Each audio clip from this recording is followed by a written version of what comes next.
Hello and welcome back to the Grade Cricketer, where it's getting a little bit spicy. You know who might need some ACO insurance? This DRS, is it Supersport, the home broadcaster of the nation state of South Africa?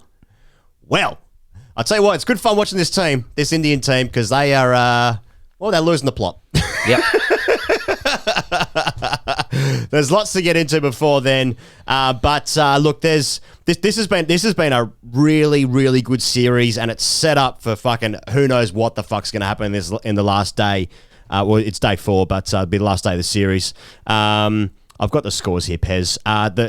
So India started the day. Oh yeah, now my computer's frozen. Perfect. India started the day 57 for 2. They were leading by 70. They got rolled for 198. Rishabh did some stuff which was just incredible. We'll talk about that in a moment's time. And South Africa are 101 for 2. Dean Elgar out last ball of the day to Bumrah. They need 111 to win tomorrow with 8 wickets in hand. It sounds like a procession. It kind of was last Test match. There are more twists in this series. I feel it. But Pez, Rishabh sit at the top there. Rishabh, I'm not going to lie to you and say I've seen every single one of his innings or every single one of his hundreds. He scored a great 100 in Australia. He batted superbly that entire series, actually. But this would be up there as one of his best hundreds, I'm sure. It was fucking superb. Oh, mate, absolutely. So much of how we regard 100 is contingent upon that team going on to win, and we don't know if that's going to happen with India. I suspect they're a little bit behind and a little bit nervous. South Africa may be calmer, especially judging by the antics of yesterday evening, which I also can't wait to get into.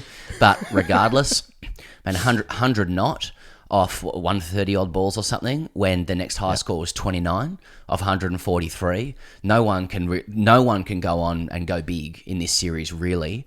For him to do that off the back of his child's play in the last Test shows the class of the guy. Sensational innings. It is top echelon shit. It's the future. It's the past. It's Rishabh being Rishabh, mate. It's when it's good, it's really good. They used to say that about Bad Girls, the dancing ladies up on the Gold Coast. But they said, but when they're bad, they're sensational. When Rishabh bad, he's But hell of a knock. Could have used a bit of help towards the end, but they do. There is another team in this game who are playing sensationally as well. But Rishabh, man, that's top echelon stuff. This innings actually sort of proves the point of what he did in the last Test match. It's like, why are you doing that when you've got so much talent? Like, don't throw it away, kind of thing, And we had multiple messages on Patreon last night being like, what about Rishabh doing it off his dick? Because he was doing it. I like how South Africa came out after lunch and thought, well, we might try a bit of left arm finger spin to him. Any history of him taking down a left arm spinner? And he just bombed Maharaj for 2 sixes in a row of 1 over. But it wasn't just that. It was the aggression of the cover drives. He was hitting everything so cleanly in the context of Kohli, who Kohli, again, was the glue of the innings. He faced another over 100 balls for his 29. But everyone else was just, you can't drive on this wicket. I mean, this is the skill of this guy. And this is like, he's such an important jigsaw in the puzzle of like how good actually is this Indian team. And if they win this game tomorrow, the bowlers will get the credit, and rightfully so. They've got to take 8 for 100 to win the game. But 100 not out of 120 balls in the context of this series, the trampoline bounce of this wicket, especially to Ashwin, actually, gets quite steep. It bounces more than you realise. It bounces more than you think. Especially if you've got good broadcasting equipment. But I don't know. I mean, it's just what a player and what a key piece of the jigsaw that this guy is for India for probably the next. I don't know how old he is, but he's in his early 20s, probably another 10 years. So we'll enjoy that. What about the 10 extension? Years. The extension of it when he's lofting guys. Like, he really, they always teach you to follow through with the bat. Like, his whole body does a 360 just to get the complete torque he can. He's right up there as one of the greatest to watch when he's on song. It was great. Scoring runs when no one else can too. I always put that in the top drawer. And I have drawers of innings that I like. The real, I hide it from my wife. Yeah. What's that? No, don't go in there.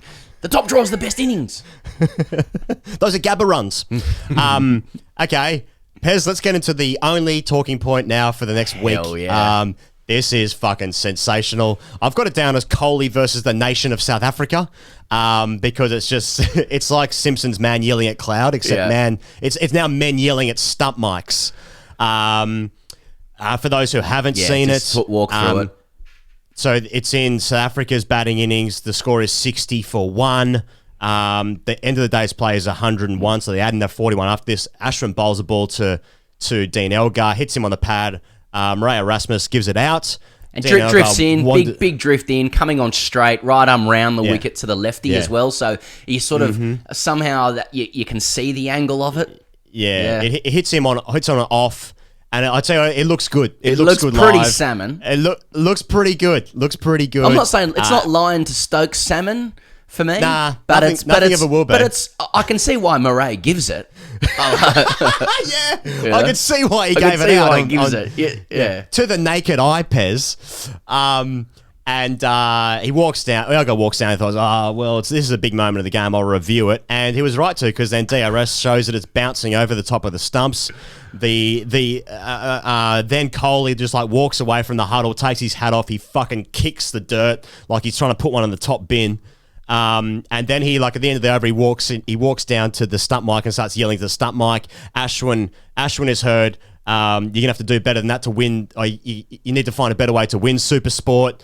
KL Rahul, nicest man in cricket, says, it's 11 against one whole nation. 11 against a whole nation or some shit. This is so good. I am just fucking drinking from the trough of this shit. This is perfect. And Coley was talking about Supersport following them, shining the ball and stuff like that. I mean, was that a sandpaper reference as well? Are we in alliance with Coley now? I mean, I like it. Yeah. I've got his quotes here. One sec. Focus on your team while they shine the ball, not just the opposition. Trying to catch people all the time. You know, you talked about top bin before. Like, the whole episode, like, or phenomenon reminded me of, like, what happens when teams that win football games all the time are about to lose. They start surrounding the referee. It starts to get a little bit petty and petulant, and it's a child who red-faced at the end of lunchtime losing their game and their rag. Like, it just had all of those elements to it. And, like, you're going to get some commentators afterwards saying, well, this is what winners do. You know, they're not used to losing and all that kind of stuff. I don't know. Like, I mean, as an outsider, love the carry on just for my entertainment, as in just for the Michael Jackson popcorn gear, like just for the corn chips, you know, unsalted, obviously, New Year, but like New Year, me. But yeah, it was pretty good stuff. Like, I thought it looked out. Looking at it side on, he gets a bigger stride in than it appears.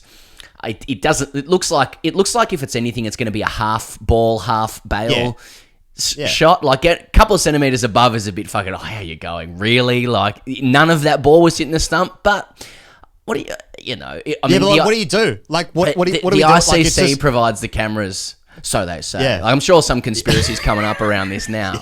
But like, it's not Supersport that does it. And I don't know. I watch Crick Buzz with Pollock and Dinesh Karthik, and like, gotta say, like, it's always a great chat. By the way, I appreciate those boys for doing that as well. But like, I love Sean Pollock's little grin. He's just got like. I don't like listening to Sean Pollock, deeper voice than you imagine as well. But he's just like, it's pretty good. I don't know. They lost their rag. Mate, I'm basically like, I've just gone to the farmer's market and found myself the juiciest fucking mango, and I'm just crunching into this, and the juice is just dripping down my face. Oh, yes. Like, the insinuation that there's a guy in, like, the truck for Supersport, like, fucking quickly photoshopping the trajectory of the bounce is so fucking insane. That's right. They've preloaded it. They've got, like, 10 other trajectories, and they're like, okay, that's the one going over leg bail. Is that Ashwin to Elgar? Yeah, that's okay. That's going to leg bail. Click that one. Right, yeah, queue it up. You beauty. Hey, good luck to them if they can. You know, like, now that Australia are a team of nice guys under Cummins, I mean, we never behave like this. It's kind of like, it's just nice to look back and be able to judge another country for poor behaviour. You know, I mean, I think the Indian team needs to pick it up. I mean, mate, I've got guys sliding into the DM saying, Pezzy, you don't even know what they're saying in Hindi, you know? And I'm not going to read out because I can't verify it. My Hindi ain't that great yet. But there's some stuff in Hindi as well. Let us know if there's same stuff in Hindi. Happy to sort of be the vehicle of information exchange. Someone alleged that Virat Kohli instructed KL Rahul in Hindi to abuse in a lower voice. What? Such a fun team to watch, honestly. And also, conspiracy against the Indian cricket team. That's a good one. Put that in the wouldn't have thought so category. but look, it probably was out. But you look at it side on, it's like, I can see it could have been bouncing over as, fuck it. But, like, it's just fucking technology. Like, what am I supposed to do here? Like, I'm not fucking Greta Thunberg over here being like, well, it's actually... Anyway, all right. Getting the third thing, Pez, real quick. Can India pull off the impossible? It's been such a good series. No batter is ever in. There's been so many scores between 15 and 29 in this series. The tail goes for days for Africa. Bavoom is in next. Well, Van der Dussen will face the first ball against Bumrah. He's got to finish the last 2 balls of this over. Van der Dussen hasn't looked the business. Bavoom has, though. I feel like they can just eke it enough. Then Varane comes in. Hang on, Peterson's still in, isn't he? Like that's he's still in. That's the big wicket. Yeah, I mean, he's on 48. India needs 2 quick wickets. Really, they need to go bang bang, and then it's going to be cat pigeon stuff. It's going to be fucking Kohli. It's going to be vectors. It's going to be Bumrah wants to fight. Basically, all the best and most extreme emotions of this series will coalesce into one fucking melting pot in the first hour. And we will be there to live stream it, along with the Australia-England game as well. But if stuff's getting real hot, then we're finally going to unmask ourselves as being a fully Indian operation. Because really, that's it. Like that, obviously they could do it. I mean, it would actually be in keeping with the series for there to be like 2 or 3 more twists and turns. If India can get into the South African batting lineup, then it's going to be such a close game. I mean, I've got South Africa as favourites in my. I actually run a book, so please get in touch. But. And they have actually been in this game and played really well. We haven't talked about it that much, don't know why, but they've been sensational. And Ngidi bowled really well yesterday, and obviously Jansen finishes with 4 for, doesn't he? So I think they can. I think just a couple of quick ones early. Let's see what happens, huh? Jansen finishes the game with 7, as does Rabada. They've both been fantastic. All I want is like Jansen to come in, Mark Jansen to come in. Mm-hmm. With like 25, 30 to win him, and then Bumrah's just on, and then oh my god, I don't care if fucking Usman's on 99. I'm just fucking glued into that. That's the intensity of this battle is so good because South Africa want the fight, and India plays so well when the world's against them. That which is like the part of the fucking conspiracy theory shit here. Like there's a guy doing live cartoons, but if I'd be surprised if they did what they did last time. I mean, Elgar getting out last ball of the day is significant. They'll be upset that he wasn't out 40 runs earlier, but it is significant. He is the rock. He got 96 in the last Test match. I think we could be on here. Hashtag AskTGC brought to you by Acco, unless you want to jump in, Pez. I just want to say it's great to see South Africa being like proud South Africa. Like I fucking love South African cricket when it's on and it's fighting and it's in a contest, which they invariably are against us. But so often they seem sleepy in other games, But like this is they are proud and they're up for it, and it's awesome. I wish there was crowds there. And I mean, both teams are so competitive. We recognise it, as Australians. There's nothing beta about either of them, and it's great to see, who can be the dodgiest. No crowds suck, eh? Like when Punt hit Maharaj for his second 6 of that over, the ball got lost for like 10 minutes because there's no one there to get the ball. I went behind a fence or some shit. Anyway, hashtag AskTGC brought to you by our dearest friends at Acco. Priyan Mehta says hashtag AskTGC. We constantly chat about the big boys when it comes to batsmen, but who are the big boy bowlers? Cummins, Bumrah, Rabada, and Afridi. Thoughts? We'll knock Afridi out of there straight away. Like if you because it's got to be tests. Yeah, it's got to be tests, doesn't it? I think Rabada would be in there, like if he was playing more tests and stuff as well. Like I think Cummins and Bumrah are standing on their own a little bit before Rabada. Rabada on his day is unbelievable.